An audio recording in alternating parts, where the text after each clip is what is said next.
Hello जी, अस्सलाम वालेकुम। क्या हाल है आप लोगों के? उम्मीद करते हैं सब साथ खैरियत के होंगे, जहाँ पे भी होंगे खुशहाल होंगे और जी खुशियाँ बिखेर रहे होंगे। हम आज के दिन हम डिफरेंट डिफरेंट गेस्ट के साथ अपना सेक्शन करते हैं। पहले हम लोगों ने किया सोलो, और उसके बाद मेरी एक फ्रेंड आई हुई थी एज अ गेस्ट। हम लोगों ने प्री 14 अगस्त के ऊपर बात की, और अभी हमारे पास एक और गेस्ट हैं, सैयद काशिफ मोहसिन साहब, जो को फाउंडर हैं रिकनेक्टिंग पाकिस्तान के। अस्सलाम वालेकुम सर। वालेकुम अस्सलाम जी। पहले तो वेलकम, आप यूएमटी आए और आपने अपने कीमती वक्त में से हमें वक्त दिया। बहुत बहुत शुक्रिया। हम चाहेंगे आज आपसे आपके बारे में थोड़ी बातें करें, और आप क्या कुछ कर रहे हैं उस बारे में हम आपसे बातें करेंगे। ओके ओके, माय प्लेजर जी। अच्छा, हम ये जो हमारी कंपनी है प्रोजेक्ट रिकनेक्ट के नाम से, ये हम क्योंकि हम यहाँ यूएमटी से कर रहे हैं तो चलें पहले यहाँ से बात शुरू करते हैं कि हम दोनों की एक मिलकर ये एक हम लोग एक काविश कर रहे हैं जिसमें हम आपके साथ मिलकर ये जो इस अवार्ड शो, एक ये जो प्रोजेक्ट रिकनेक्ट ने आज से कुछ अरसा पहले एक फ़िल्म कंपटीशन लॉन्च किया था।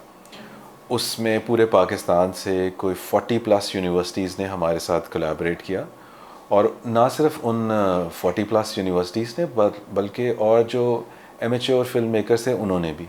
तो हमें पूरे पाकिस्तान से तकरीबन 56 फिल्म्स आई हैं। अब उस फिल्म की वो उस लॉट के ऊपर बेस्ड, जो कि आप हमारे पेज पे भी जाके देख सकते हैं और हमारा जो reconnect.pk है वहाँ पे भी देख सकते हैं कि जो हमारा एक पूरा जूरी का पैनल है जिसमें जो इंडस्ट्री के टॉप लोग हैं वो हैं। तो उन्होंने फिर वो सारा उसको रेटिंग की है, और फिर उसमें हम जो है उन फिल्म्स को 1 2 3 को हम कैश अवार्ड्स भी दे रहे हैं। और फिर हम ये फेस्टिवल जो है जो इसकी अवार्ड सेरेमनी है वो हम ये यूएमटी में 15 अगस्त को हम करने वाले हैं। यानी आप जो यंगस्टर्स हैं, जो स्टूडेंट्स हैं, उनको मोटिवेट कर रहे हैं। आप चाहते हैं कि जी और लोग आगे बढ़ें, उन लोगों को प्लेटफॉर्म बेसिकली आप दे रहे हैं। बिल्कुल। ना सिर्फ हम प्लेटफॉर्म दे रहे हैं, प्रोजेक्ट रिकनेक्ट का जो मैं पहले भी कहता रहा हूँ कि ये जो है it is not an activity, it is a vision basically. तो विजन ये है कि जो हमारी लॉस्ट लेगेसी है, जो हमारी कल्चरल इंक्लिनेशन जो टूट गई है कहीं पे, या जो हमारी इस्लामिक आइडियोलॉजी है जो प्रॉफिट सल्लल्लाहु अलैहि वसल्लम के साथ जाके मिलती है, उस सारी चीज़ को कनेक्ट करके एक फिल्म मेकिंग के थ्रू उस सारी चीज़ को दोबारा से रिवाइव कराया जाए। तो ये रिकनेक्ट जो वर्ड है ना, ये वो सारी रिकनेक्ट कर रहे हैं सारी चीज़ों को। सही सही, यानी आप जो है ना वो सबको एक प्लेटफॉर्म दे रहे हैं कि आप अपने अपने जिसके पास स्किल्स हैं।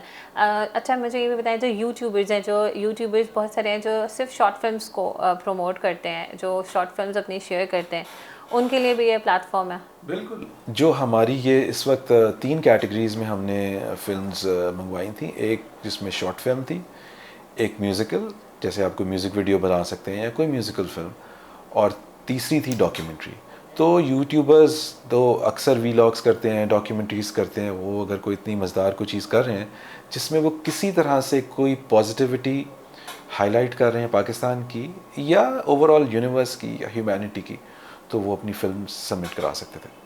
ओके, तो आपने इनके लिए कोई अवार्ड्स या कोई ऐसे डिस्ट्रीब्यूशन वगैरह कुछ प्लान किया है? जी, एक तो हमारे 3 कैश अवार्ड्स हैं जो कि हम देंगे 75,000, 45,000 एंड 30,000। ये हमारे कैश अवार्ड्स हैं। उसके अलावा जो सबसे बड़ा कैच है वो ये है कि जब आप यहाँ से निकलते हैं तो फिर आपको बहुत ज़्यादा ढूंढना पड़ता है कि हमने कहाँ जाना है, और कोई आपको इंडस्ट्री में या कोई आपको ओपनिंग मिलना बड़ा मुश्किल होता है। बिल्कुल। तो हम जो इंडस्ट्री के और कॉर्पोरेट जो स्पॉन्सर करते हैं आपकी फ़िल्मों को, उनको इस प्लेटफॉर्म पे लेके आ रहे हैं। तो जैसे ही आपका, अगर लेट्स सपोज कि आप समझते हैं कि आप अच्छे फिल्म मेकर हैं, आपको बनानी आती है चीज़, तो आपका काम हम फौरी तौर पे उनके सामने रख देंगे। और अगर फिर इंशाल्लाह आपने अच्छा काम किया किस्मत, तो आप पहले दिन से ही हम आपको उस जगह पे ले। नहीं, जैसे कि आपने भी बताया 15 को यूएमटी में, तो ये अगर एक लर्निंग एस्पेक्ट भी है। मैं कहती हूँ कि उनको आप एक टास्क मिल गया कि एक लीडिंग हमें फॉर्म जो है वो हमें अप्रोच कर रही है, तो हम उसको टच कर सकें। वो अपनी एफर्ट्स भी डबल करेंगे कि वो आपको मैच कर सकें, आप तक पहुँच सकें, ताकि आप उनको उनकी जो वीडियोज़ हैं उसको आप अपने प्लेटफॉर्म में आगे भी बढ़ा सकें। बिल्कुल। इसको जब हमने लॉन्च किया था तो उससे पहले हमने लॉन्च से पहले एक इंट्रोडक्टरी फिल्म मेकिंग के सेशंस कराए थे मैंने। तो वो उसमें ये था कि मैं जैसे कनेट कॉलेज गया, गवर्नमेंट कॉलेज गया, यूएमटी आया, यूसीपी एंड देन लम्स और मुख्तलिफ़ जगहों पे जहाँ पे हमने जाके एक इंट्रोडक्टरी फिल्म मेकिंग के कुछ सेशंस कराए ताकि बच्चे इनकरेज हों और वो फिर उनको पता हो कि हम किन बाउंड्रीज़ में फिल्म एक्सपेक्ट कर रहे हैं उनसे और किस तरह से वो अपनी चीज़ों को बेहतर बना सकते हैं। तो वो फिर हमने कराई, उसके बाद फिर ये फिल्म्स आनी शुरू हुई और वो सारा कुछ। ऐसे भी आजकल जो है वो हम देखते हैं सोशल मीडिया और इन सब चीज़ों का दौर है, तो आप यंगस्टर्स को किस तरह से बताएं कि किस कैटेगरी में वो फॉल करें और वो किस टाइप की वीडियोस बनाएं या मूवीज़ बनाएं जिनको आप सेलेक्ट करते हैं? वो आपके कुछ मेजर टॉपिक्स हैं या कोई क्राइटेरिया है, वो ज़रूर प्लीज़ शेयर करें। अच्छा, एक तो हमने एक ब्रॉड स्पेक्ट्रम दिया हुआ है कि जी आप हमारी वेबसाइट पे जाएं reconnect.pk पे, तो आप देख सकेंगे वहाँ पे थीम्स हैं जिसमें लॉस्ट इस्लामिक सिविलाइजेशन है, हीरोज़ हैं और उसके नीचे डिस्क्रिप्शन भी लिखी हुई है कि ये क्यों हम कह रहे हैं, और कंटेम्प्रेरी जो इश्यूज़ हैं पाकिस्तान फेस कर रहा है और मुस्लिम वर्ल्ड, जिसमें इस्लामोफोबिया है, काउंटरिंग द कल्चरल ऑनस्लॉट है, एथिक्स एंड कैरेक्टर बिल्डिंग है, ये सारी चीज़ें हैं। और जो रियल प्रोग्रेस है इकोनॉमी में, साइंस में, टेक्नोलॉजी में और बिहेवियर में, उस पर आप कुछ कर सकते हैं। और Pakistan a beacon of hope है। इस Pakistan is no ordinary country जो कायदे आज़म कहते थे, उस पर आप लेके आ सकते हैं। एक तो ये थीम्स हैं। इसके साथ साथ अगर आप समझते हैं कि कोई भी पॉजिटिव फिल्म आप बनाकर किसी तरह भी सोसाइटी में कंट्रीब्यूट कर सकते हैं, तो वो बनाइए और भेजें हमारे पास। और अगर आपके अंदर टैलेंट है, आपके अंदर पैशन है, आपको बनानी आती है फ़िल्म, तो हम बिल्कुल उस तरह से नहीं फ़िल्म को जज करते कि आप एक कोई हॉलीवुड का डायरेक्टर है, वो फ़िल्म बना के ला रहा है। हमें पता है आपकी लिमिटेशंस, हमें पता है आपकी बजट की लिमिटेशंस, हमें पता है आपकी स्किल की लिमिटेशन। तो हमें अब देखना है कि आपकी कॉन्सेप्चुअली आप कितने स्ट्रॉन्ग हैं और कैसे आप उस कॉन्सेप्ट को, तो उस तरह फिर हम जज करते हैं। ओके, ये यानी आपने उसका क्राइटेरिया बहुत ज़्यादा हाई नहीं रखा हुआ कि लोग उसको बीट करना मुश्किल है। एक नॉर्मल अपनी अपनी सोर्सेज के हिसाब से, लेकिन कुछ क्रिएटिव हो, कुछ पॉजिटिविटी स्प्रेड कर रहा हो, वो मैसेज अगर आपके कंटेंट में है तो वो ज़रूर आप हाईलाइट करेंगे और वो ज़रूर आप आगे प्रमोट करते हैं। अच्छा सर, ये तो हम बातें कर ही रहे हैं, आप मुझे बताएं ये जहाँ आप बैठे हैं आज, आप यहाँ तक पहुँचने के लिए आपको क्या एफर्ट्स करनी पड़ी? अपनी जर्नी थोड़ी सी शेयर करें। अच्छा, ये मैंने जब वैसे तो अगर आप देखें तो मैंने I have done my MBA, वो एडवर्टाइजिंग का शिफ्ट था, उसमें मैंने एमबीए किया। और क्योंकि मेरी बहुत ज़्यादा फिर फिल्म्स और ब्रांडिंग और वो वाली चीज़ें बनाई हुई, जर्नी ये है कि जी सबसे I started learning music first सबसे पहले। और वहाँ म्यूज़िक का एक पैशन था शुरू में, तो म्यूज़िक सीखा। बहुत मुश्किल होता था उस वक्त सीखना इन द सेंस ये था कि कोई सिखाने वाले लोग नहीं थे उस तरह से, और लोग शेयर भी नहीं करते थे। कोई नई चीज़ आ जाए तो बताते नहीं थे एक दूसरे। ये हमारा पाकिस्तान में बड़ा कॉन्सेप्ट है ना जी, शेयर नहीं करना। शेयर ही नहीं करते थे। और आपकी सोच है कितना मुश्किल होता था कि वो इंटरनेशनल मैगजीन्स आते थे या दोस्त कोई जो लोग बाहर गए होते थे वो वीडियोस भेजते थे, उससे छोटा छोटा कुछ देख के, खुद देख देख के। मेरा मेन इंस्ट्रूमेंट इज़ गिटार, तो वो बड़ी मुश्किल से सीखा। अच्छा, गिटार जैसे आप मुझे कह रहे हैं, जो चंक्स आपको आपके फ्रेंड्स शेयर करते थे या आपने रीड आउट करके गिटार सीखा, इस एक प्रैक्टिकल चीज़, मुझे ऐसा लगता है कि हम कहें जी ये गिटार प्ले करना है या कैमरा आपने चलाना है या माइक है, तो ये आप बुक से नहीं कर सकते। लेकिन इट्स सरप्राइजिंग फॉर मी कि आप ये बात कह रहे हैं कि आपने बुक से किया। It's a blend of different things, ठीक है। वहाँ पे दोस्त से जैसे मुझे किसी फ्रेंड को मैं टेक्निकली कह रहा हूँ कि जैसे उसको 2 कॉर्ड्स आती हैं तो उससे 2 कॉर्ड्स उससे सीख ली। किसी को छोटा सा एक ब्लू स्केल आता है, उससे वो स्केल सीख लिया। फिर उसको मैच करने की कोशिश किया। वो जो इंटरनेशनल मैगजीन्स आते थे उनमें से जो वो गुरुज होते थे वो अपने इंटरव्यूज़ देते थे और वो बताते थे कि इन स्किल्स को आप और कैसे बेहतर कर सकते हैं जो आपकी बेसिक स्किल। तो ये कॉम्बिनेशन ऑफ थिंग्स है। तो वो फिर साथ साथ जुड़ता गया वो फिर आया। अब तो बहुत इजी है ना, आपको कुछ भी चाहिए यूट्यूब करें, एग्जैक्टली, सारी चीज़ आपके पास है। अब हम ये नहीं कह सकते हमारे पास वो प्लेटफॉर्म्स नहीं है या हमारे पास सोर्सेज नहीं है। अब आपको कहीं पर भी बैठे किसी की भी आपने क्लासेस लेनी है, कुछ भी करना है, यू आर वेरी इजी, आपको वो यूट्यूब पे लिंक्स मिल जाते हैं, आप वो क्लिक करें और दुनिया आपकी टिप्स पे आ गई है। तो म्यूज़िक सीख लिया। फिर उसके बाद I was just I think 18 और 17 18 समथिंग लाइक दैट। तो मैंने फिर अब एक शुरू से एक वो था कि कुछ अपनी कुछ चीज़ें होनी चाहिए एंड और एक था कि ना I should earn my own money. So I started doing job as a music teacher. तो वो अब एक बच्चा खुद 18 साल का है और वो स्कूल में जाके वो छोटे बच्चों को म्यूज़िक करा रहा है। वो एक इतना को इंटरेस्टिंग एक्सपीरियंस था ना कि आपकी सोच है, क्योंकि मुझे वो बच्चे इतने ही मज़े के क्यूट बच्चे छोटे छोटे लगते थे। और वो जब मैं वो एक जियो में एक स्कूल था, फिर एक मॉल रोड पे था, वहाँ पे जाके मैं म्यूज़िक कराता था। तो वो छोटे छोटे बच्चे एंड मैं जब अंदर जाता था तो वो आई वाज नोन के म्यूज़िक अंकल तो वो म्यूज़िक अंकल जब वो अंदर आते थे तो बच्चे लिटरली आपके ऊपर भाग के ऊपर उनको एक फ्रीडम टाइम मिलता था। बिल्कुल।